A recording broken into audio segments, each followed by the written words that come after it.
I wish I didn't know there was a sequel to this.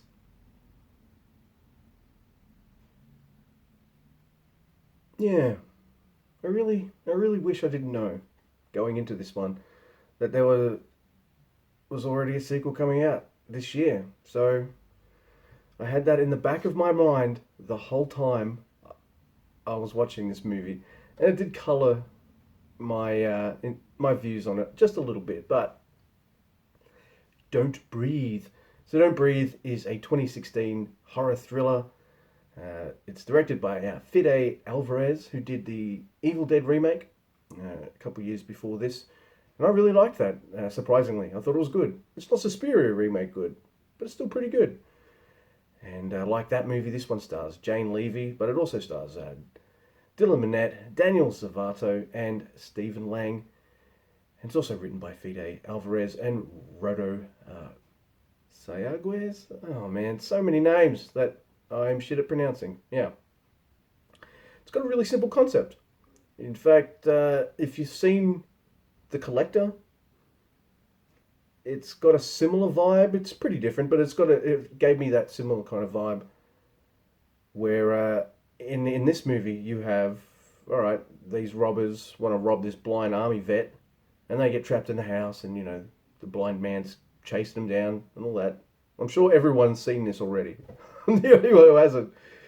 But in The Collector, this robber goes to rob a place, but there's already like a serial killer in there, and there's like a cat and mouse there too. Similar kind of vibes, but different movies.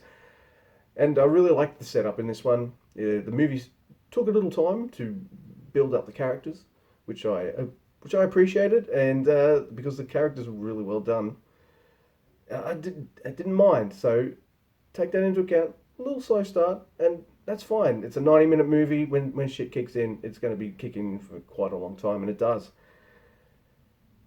There's a lot of tension here, a lot of excitement, and a lot of like edge of your seat kind of shit.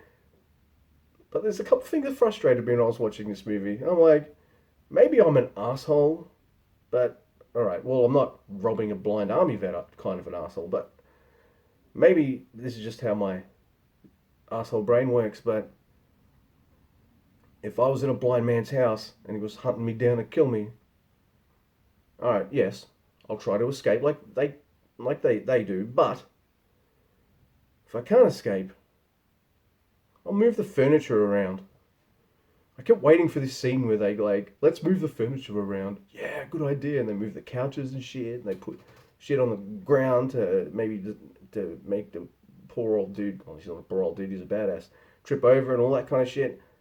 But doesn't really happen. And that kind of annoyed me a little bit. I'm like, that's the first thing I thought of. If I couldn't escape, that's just a little nitpick, that's fine. Uh, what I do like about this movie is it doesn't overstay its welcome, and it has an ending. Is there some sequel baiting there? Sure. And I knew that Stephen like Scott Lang. I'm thinking of fucking Ant Man. I did know that Stephen Lang's character would survive because he's in the sequel. So I was like, all right, you gotta make this super sequel baity and shit because that's gonna piss me off. And it's not. Movie has a proper ending. Does it set up a potential sequel? Yes. But it has an ending, which is something I appreciated. And horror movies don't do that enough. They just stick more to the sequel baiting rather than wrapping up the movie they're actually making. So I did appreciate that. It's a good solid ride. I didn't think it blew me away, but I was never bored. It was always interesting, and it was nice and tense too. I give it a 7. Yeah. Wow. That's like 2 good movies in a row. I'm on a roll. Sweet. Give me a like, dislike, share and subscribe, all that stuff. These are post-its, by the way, and it's hard to tear where the sticky bit is. Who cares? I'm just a wuss who can't rip paper. See, that bit's going to stick. No,